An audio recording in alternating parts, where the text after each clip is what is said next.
ဒီလူကသူ့အိမ်တကားပြင်ဘက်ကိုအမိုက်တထုပ်ထုတ်ပစ်လိုက်တာပါဒါပေမဲ့အဲ့ဒီအမိုက်ကမြို့ပေါ်ကအချမ်းသာဆုံးပုံကိုယ်တွေကြားမှာရုံရင်းဆန်ခတ်ဖြစ်သွားစေခဲ့ပါတယ်သူတို့ဟာအမိုက်ကလေးတွေအတွက်တောင်အပြင်းထန်လူရက်နေကြတာပါဘီလီယံနာတယောက်ကအဲ့ဒါကိုမြည်ဆန်းကြည့်ခံပြီးမှာပဲမျိုးသမီးတယောက်ကအမိုက်ထုတ်ကိုရုတ်တရက်လူယူသွားပါတယ်ရော်ကြီးအဖြစ်ဒေါ်လာတန်း30ပြစ်ပေးခဲ့ပြီးသူမရဲ့လူတွေနဲ့အတူအမြန်ထွက်ခွာသွားပါတယ်ဒါဟာဘာကြောင့်လဲဆိုတော့အဲ့ဒီအမိုက်တွေကတာမန်မဟုတ်လို့ပါပဲအဲ့ဒါကတည်နေတဲ့သူကိုတောင်ပြန်ရှင်လာစေနိုင်ပါတယ်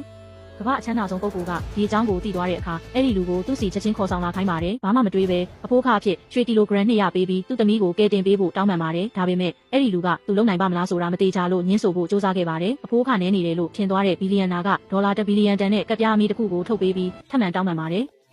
သူ့ရဲ့အသေးအတန်ဖြစ်နေမှုကိုမြင်တော့အဲ့ဒီလူလည်းစမ်းကြည့်ဖို့ဆုံးဖြတ်လိုက်ပါတယ်ဒါပေမဲ့အမျိုးသမီးကိုတွန်းလဲနဲ့ခေါ်ထုတ်လာတဲ့အခါမှာတော့အဲ့ဒီလူထိတ်လန့်သွားပါတယ်သူမကတေယုံတင်မကပဲရုပ်လောင်းကတော့အေးဆက်နေပါပြီသူမကိုအေးချမ်းချမ်းအနားယူခွင့်ပေးဖို့ဘီလီယံနာကိုသူအကြံပေးပါတယ်ဒါပေမဲ့လည်းတထေးကြီးကသူ့သမီးမသေးသေးဘူးလို့စွန့်ညင်းပြီးသူမကိုကုသပေးဖို့ဒါမှမဟုတ်ရင်အကျိုးဆက်ကိုခံစားဖို့ချိန်ချောက်ပါတော့တယ်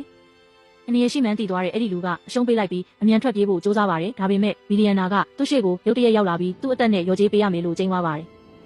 သူ့ရဲ့အပြင်းထန်ဆုံးတိုက်ခိုက်မှုကဘာထိခိုက်မှုမှမရှိတဲ့အခါမှာတော့ဒီလူဟာထင်ထားတာထက်အများကြီးပိုစွမ်းအားကြီးမှန်းဘီလီယံနာတည်သွားပါတယ်။အဲ့ဒီလူထွက်သွားဖို့ပြင်တဲ့အခါမှာတော့သူစိုးရိမ်တကြီးဒူးထောက်ကြပြီးသူ့သမီးအသက်ကိုကယ်ပေးဖို့တောင်းပန်ပါတယ်။အဲ့ဒီလူလည်းရွေးချယ်စရာမရှိဘဲစမ်းကြည့်ဖို့ဖြစ်လာပါတယ်။သူဟာစမ်းသက်ဆဲမပြီးပြတ်သေးတဲ့ဆေးလုံးတစ်လုံးကိုထုတ်ပြီးအမျိုးသမီးကိုတိုက်လိုက်ပေမဲ့ဘာမှဖြစ်မလာပါဘူး။လူအုပ်ကြီးကသူ့ကိုလူလိန်လို့ချက်ချင်းသမုတ်ကြပြီးတင်ငန်းစာပေးဖို့ဘီလီယံနာကိုတိုက်တွန်းကြပါတယ်။အခုကြည့်နေတဲ့သူရောဘလို့ထင်လဲပြအပေါင်းလေးနှိပ်ပြီးမှန်းခဲ့ပါအောင်နော်။အဲ့ဒီနောက်မှာတော့ဘယ်ကနေဘလို့ရောက်လာမှန်းမသိပဲအဲ့ဒီလူကငုံပြီးအမျိုးသမီးကိုနမ်းလိုက်ပါတယ်ဒါပေမဲ့ဘာတော့ပြန်မှုမှမရှိသေးပါဘူးအခုတော့သူဟာတကယ်လူလိမ်ပဲလို့အားလုံးကယုံကြည်သွားကြပါပြီလူအုပ်ကြီးကလုံခြုံရေးတွေကိုသူ့ကိုဖမ်းဆီးဖို့တောင်းဆိုကြပြီးအမျိုးသမီးကိုတပ်ဖြတ်သူဖြစ်တောင်းဆွဆွဲကြပါတယ်